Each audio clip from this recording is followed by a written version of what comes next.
La obra que presento, el portfolio Aprendizaje, Competencias y Evaluación, es un texto universitario, pero no es un texto de estudio, sino un texto para la realización de determinado tipo de trabajos.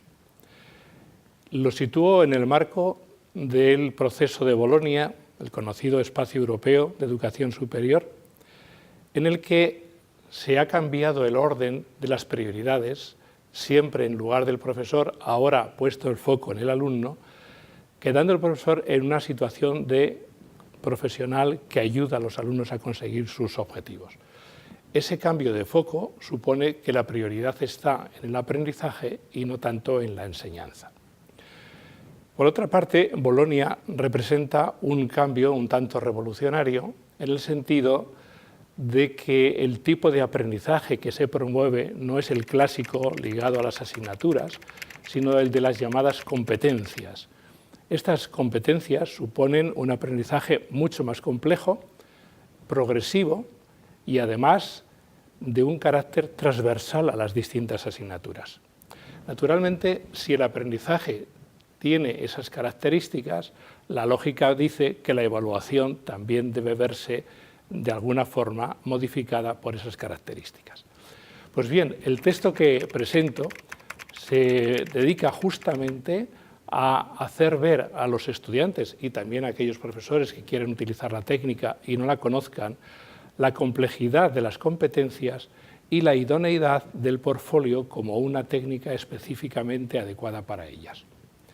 Esta idoneidad se nota porque el portfolio es un instrumento que permite ir elaborando el aprendizaje por parte del alumno con un seguimiento por parte del profesorado, de forma que al final logre los objetivos que al principio se había propuesto. La obra, después de presentar estas características del portfolio, nos indica también algunos consejos y algunas recomendaciones para realizarlo en la fase de planificación y desarrollo, y por último se concreta en la realización de los criterios para la evaluación. Nosotros hemos querido seguir en este punto, que es clave para los alumnos, siempre les preocupa, como es obvio, la superación de sus asignaturas. Hemos querido seguir un planteamiento de un querido profesor Víctor García Hoz, que nos hablaba de que en educación solo educa lo bien hecho y planteaba que ese bien hecho, la llamada obra bien hecha, se caracteriza por 5 aspectos claramente importantes y a los que yo brevemente me refiero.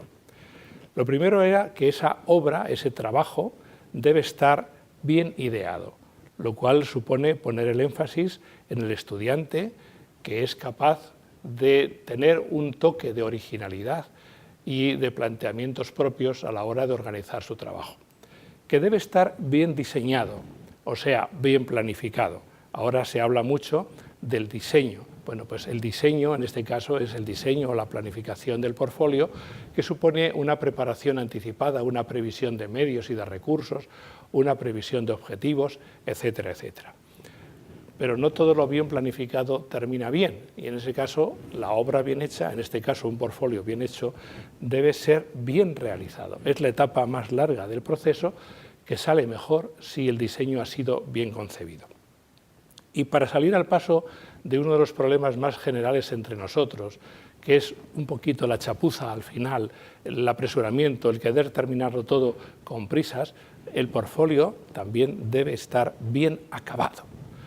Eso supone perseverancia, mantenimiento de los objetivos, de la atención, del trabajo, etcétera, etcétera.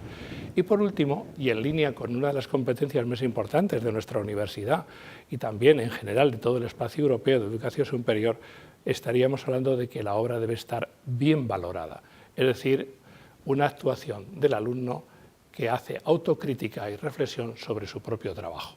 De esta manera, un trabajo con estas condiciones llegará al profesor y merecerá una buena calificación, pero sobre todo habrá puesto en evidencia el aprendizaje que ha realizado el alumno.